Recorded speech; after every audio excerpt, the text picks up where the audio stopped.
The female that went to the firehouse is advising them that the male shot the entire family.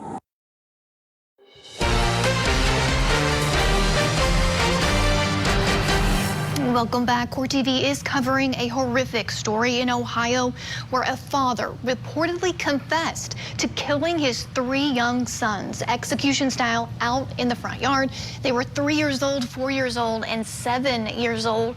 According to court documents, Chad Doerman confessed to planning and carrying out the killings for several months. Take a look at the chilling moments police arrived at the home.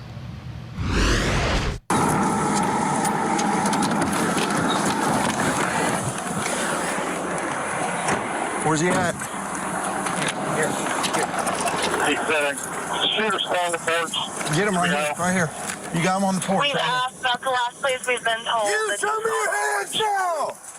Stand up and walk towards us! Stand up now! Walk towards us! Stand up with your hands up! We know we got a visual in the veil. Not showing his hands and not following commands. Stand up now! Not showing hands or following commands. You gotta go. His name is Chad Doerman. Chad Doerman. I know, but we gotta go. I know, but we can't. People need first aid, and he's not complying. And you know he's a shooter. Shoot him. Show us your hands now. Stand up. Stand up. Stand up. Stand up now. Stand up. Stand up. 10 minutes to stage and air clear. Going to go ahead and fly whenever any units can advise. Get your hands out here. Tell him we're 21. Send there. You guys can confirm that there's people that need first aid, and that's the shooter. He's not complying. They need to take care of the victims. They have to shoot him and shoot him. Man, I ain't trying to hurt nobody. I'm completely sober. Never did drugs a day in my life. 21. Get the EMS over here. Well, I did drugs with a flip, but I don't do drugs now. I'm sober. I'm not trying to fight you. 63. Get your butt inside. Gatlin, get your butt inside. We on primary? Now. 29, we got 3 kids down. Our affiliate WCPO spoke to Doerman's father. They won't let you talk to your son? Keith Doerman, now living in Florida, said he came back to Ohio Thursday night after he found out what happened that day on Laurel Lindale Road in Monroe Township, but said he's not allowed to talk to his son. Chad Doerman confessed to shooting and killing his 3 sons execution style. Chad's father tells us this is completely out of character for Chad, saying his son isn't violent. I don't know what went on in his personal life. It's a shocker to us we didn't see it coming. He just snapped. I could tell in his eyes he's hollow inside. That wasn't Chad standing at the arraignment. I mean, that was not him. Contrary to what the elder Doerman said, this is what Assistant Claremont County Prosecutor David Gast said in court Friday. We know that one of the boys was able to flee into a field near the home. And again, we know from his admission, father hunted that boy down, drug him back to the property, and executed him in front of witnesses. On Friday, we found out prosecutors charged Chad Doerman with domestic violence in 2010 for allegedly choking his father, but authorities dropped the charge. Keith Doerman told me he can't figure out why his son would have done this. A lot of stuff out there that could make you flip, and I don't think there's enough research on that, alluding to the possibility his son Chad could be suffering from mental illness, but also said, I don't know if it was financial. I don't know if it was marital. I don't know if it's work-related. I don't know. Keith defended his son, saying he was a good kid and a good father, but said, I don't want nobody to badmouth him because this is a terrible thing he did, and I'm angry at him for it, but there's something deeper inside.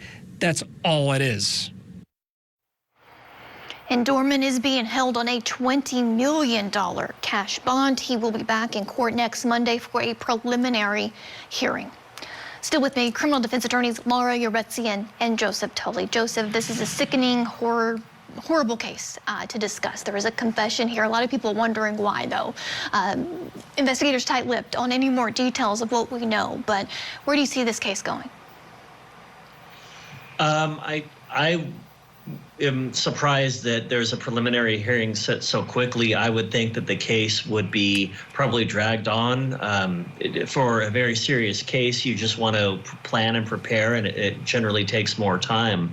I see mental illness, you know, I being in practice for over 20 years, a lot of times there's nonsensical things, horrific things that don't make sense, and it always goes back to mental health.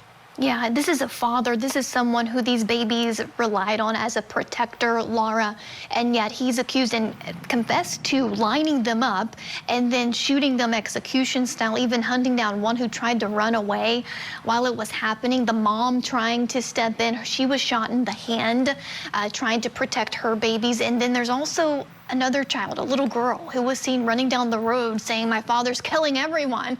In fact, we have the middle school counselor, or the school counselor, they're talking about that little girl. Let's watch.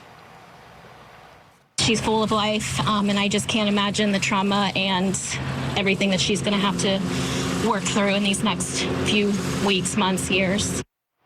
And the ripple effects of this case, Laura, I'm with Joseph here on this. Is really can maybe only be explained with the mental illness.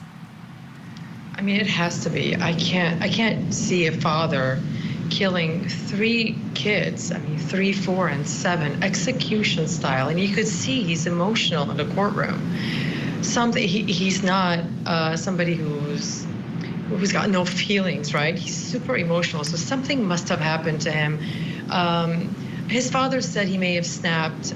Maybe he did snap. Maybe he's got a history of mental health issues that the father is not talking about or hiding, because we also heard that there was some kind of domestic violence involving the father previously. So that's the only way I could see that. I could see it playing out. It's got to be mental health, maybe a combination of some marital issues, other issues that just got him to the point where he either snapped or, I mean, he basically snapped. You know, well, I see the snapped theory, but at the same time, according to the investigators, he confessed to planning this for a long time, Joseph. That's really sickening. And, you know, I am thankful that there were survivors, right? It sounds like he wanted to do away with everyone, and are you surprised? Sometimes in these situations, we see the perpetrator take his or her own life. That didn't seem to be a motive or you know, murder-suicide here. And we watched the video of him being arrested by the police without incident. He wouldn't stand up, but without incident there. Do you see him maybe, I know some states have preliminary hearings before a formal arraignment or plea. Do you see this possibly just him pleading guilty to something here? Not with such a serious case. I think that the case will be kind of put off.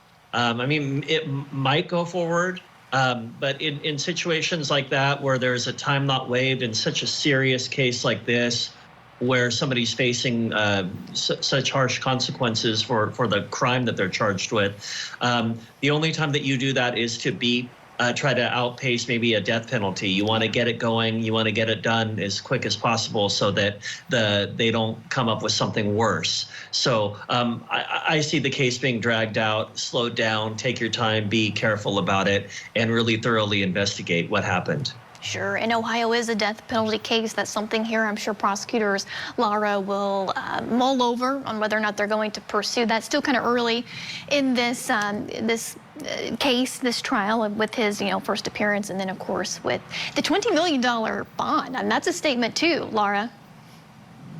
Well, yes. I mean, look at the number of children who have been killed execution style. And as you said, if this is something he'd been planning, and he admitted to that in his confession, it's really problematic. He clearly is unstable, emotional. This is not the kind of person you want out there, right? Because he could be a real threat to the safety of others. He could be a threat. He could be suicidal. Again, looking at how emotional he is, that would not surprise me at all. So the 20 million, it doesn't surprise me. Yeah, and we're going to keep following this tragic case, of course, and see how it unfolds.